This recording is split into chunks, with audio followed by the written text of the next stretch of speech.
A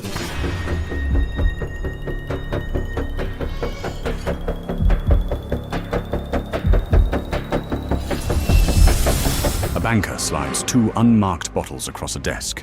No deck, no vineyard portfolio, just liquid. Sip, pause. Then the rubber stamp hits the loan papers like a snare crack. $5,000. Enough to keep the lights on and print the first run of labels that would one day sell for $120 million. But this isn't a rags to check out aisle fairy tale. It's a knife edge. A winter that killed the plan. A van that became a sales channel. A label that beat pedigree at 10 feet. And a 9-figure deal that looked like a sellout. Until you saw what he didn't sell. A black and white label, a million opinions, one outcome, $120 million. Now he's challenging the old guard of wine. This is the story of Charles Smith, the label Renegade.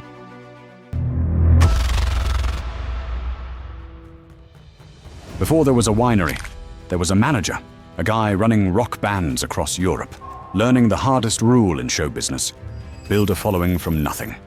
11 years on tour, sharpen your palate and your instincts, and your tolerance for sleeping in vans. Back in the Pacific Northwest, he opens a little wine shop on Bainbridge Island. Then a chance encounter in Walla Walla with a Frenchman named Christophe Baron does what chance encounters sometimes do. It burns the boats. Don't just sell wine, Baron tells him. Make it. He buys an 1868 farmhouse, names the new venture K Vintners, and vows to make serious wine the impolite way. Native ferments, foot treads, basket presses, single vineyard Syrah. He slaps a giant black K on a white field, so spare you can spot it across a crowded room. This is not clip art. It's a broadcast. Craft is romantic, until winter decides whether romance is a business model. Washington gets hit by a freeze that turns careful rows into dead lines. The vineyard plan collapses. Most people scale down. He refuses. He starts sourcing, across counties, across styles, turning supply chaos into a second engine. Wines built for clarity and speed, priced to move, named for the moment you'll actually drink them. The move isn't betrayal, it's triangulation. The artisanal halo lives at K Vintners and in the boutique projects that follow. Wines of substance, Sixto, while the new line is designed for what he calls the modernist project. Make what people actually drink the day they buy it. This is where the labels start doing more than decorate. They communicate at 10 feet. Fu Girl Riesling, born at a table of Chinese takeout and martial arts movies, engineered to be cold, bright, and perfect with spice. The Velvet Devil Merlot, a gleeful middle finger to the sideways hangover. Make Merlot fun, plush, and shameless again. Boom Boom, Syrah, big, noisy, impossible to forget. Yves Chardonnay, Chateau Smith Cabernet. He isn't selling soil maps, he's selling use cases. The label is a promise. This is what it's for. At the shelf, design wins trial. In the glass, truth wins the second sale. When nature silences your vines, you can still sell the language and keep the craft where it belongs. Enter Rika Korf, ex-Levi's design director, bringing a Scandinavian clarity sharpened by pop sensibility. The brief is explicit. Functionality, timelessness, simplicity, the guts of rock and roll. Labels that read from across a room. Two architectures emerge, K Vintners and the estate-driven boutique projects. Stark, serious, collector cred bottles that win points and hearts. Charles Smith wines, the modernist engine. Punchy names, bold iconography. Labels that tell you the emotion and the use before you scan a QR code or read a tasting note. It is a split brain by design. Halo on the left, velocity on the right. You can love one and still fund the other.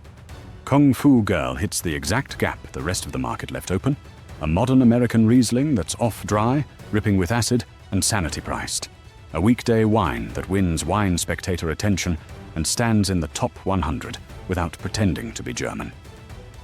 Then the Velvet Devil walks swagger first into a Merlot market, still haunted by a movie punchline. He doesn't apologize. He co-opts the moment, names the bottle like a dare, and lets the fruit make the case in a single glass. This is product market fit for wine. Not make what I love and pray, but solve the problem the culture has right now. 2016. A headline drops.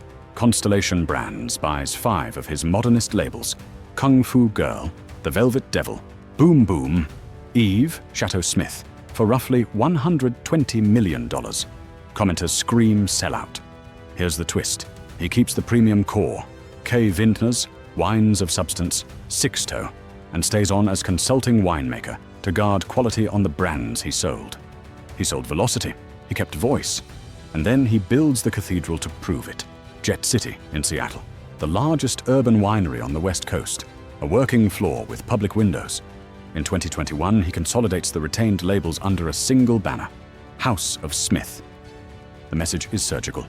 The soul didn't move. It wasn't a cash-out, it was a carve-out. Monetize the scalable IP, keep the identity you can't outsource. Here's the bill that always comes due. Once you take 9 figures, people will measure you by your last deal, not your next pour. If the artisanal side wobbles, the legend curdles. If it sharpens, the deal reads like portfolio theory. The artisanal wines, single vineyard Syrah, Chardonnays under Sixto, Cabernet under Substance, keep drawing 90+ reviews. The cellar still smells like a cellar. The boots still look used. The urban winery becomes a tourist magnet without becoming a theme park. There's a more interesting consequence. The sold labels change hands again in 2024. Like songs moving between catalogs, the IP trades owners. That's the tell. The asset wasn't dirt. It was design plus narrative plus repeatability. In a maturing American wine industry, brand equity competes with acreages, and in the right hands, beats them. So what really is a modern wine company? A farm? Or a studio? Imagine you're 6 paces from a wall of bottles. Old world crests and cursive whisper, a language of pedigree. His labels speak, a language of use. That's not anti-terroir, it's translation. The shelf asks a question in 2 seconds. What are you? If your label answers in 3 words and a feeling, you win the reach. If the liquid is honest, you win loyalty. This is where purists get the man wrong. The day he printed Kung Fu Girl, he didn't abandon craft. He funded it. The 2 engines need each other. The halo sanctifies the story. The velocity pays for the sound system. The blueprint looks suspiciously like the music business he came from. A&R. He scouts consumer gaps the market left. Riesling for spice, Contrarian Merlot, Boomtown Syrah. Producer's seat. He blends to a house style that's both legible and craveable. Design and art direction. With Ricker Korf, he packages emotion so it's visible at a glance. Touring. He hand sells from the back of a van, then from a city-scale glass-walled winery, turning the making into the show. Catalog sale. When the hits outgrow indie distribution, he sells the catalog, not the soul, so a major can scale it. That's why the early freeze didn't end the story. It wrote the playbook. When your raw material stumbles, your IP carries you. When your IP gets too big for your lane, a major carries it. When the major needs authenticity, it rents you. 3 objections, answered with receipts. He sold out. He sold 5 labels, kept the estate core, stayed on to guard quality, then doubled down on the premium side with a public-facing winery and a unified House of Smith. The pour is still him. Design over terroir. The estate wines are site first. Native ferments, small lots, SLV level seriousness, just from the Columbia and Walla Walla dialects instead of Napa. The modernist line never claimed to be a soil seminar. It promised a feeling. The glass delivers. It's just marketing. Marketing doesn't hold up 20 years. Kung Fu Girl didn't just get picked once. It got picked again and again because it solved a real dinner problem, and the juice kept up. You can't fake repeatability. That's the difference between a stunt and a catalog. In 2015, Jet City becomes Ground Zero, a winery you can watch from the sidewalk. In 2021, he unifies the retained projects into House of Smith. In 2024, the sold labels are acquired again by a different portfolio. Proof that narratives with loyal buyers behave like intellectual property. That just happens to taste like stone fruit, smoke, and violet. The house is the thesis in architecture. Put the halo and the hits in conversation without letting them contaminate each other. The visitor sees both. The monk's bench and the Marshall stack. Start with the van. A dented Astro in a gravel lot, hatch yawning like a stage door. 2 cases slide forward. No velvet rope, no PR, just a guy who knows to pour the first glass for the person who's still deciding. That first pour lives at the wrist, warm, imperfect, honest. The second pour learns a trick. It puts on a jacket you can read from the doorway. The label becomes a lantern in a fluorescent aisle. 3 words and a feeling that cut through the noise. The third pour gets louder. It turns into a chorus a major can amplify. Boxed, shipped, stacked, sung in 1,000 kitchens. That's the part most people remember. The hit. But the story only works because there's always a fourth pour no one sees. A quiet bench, a red light, grapes, glass, and the old habit of listening longer than your patience says you should. No tricks, no back label evasions, just the kind of decision you can sign your name to and sleep. Everything else is logistics. The haircut and the posters, the warehouse and the runway, the 9-figure check and the headlines, they orbit that bench. If the bench goes false, the orbit breaks. If the bench stays true, the chorus never owns the song.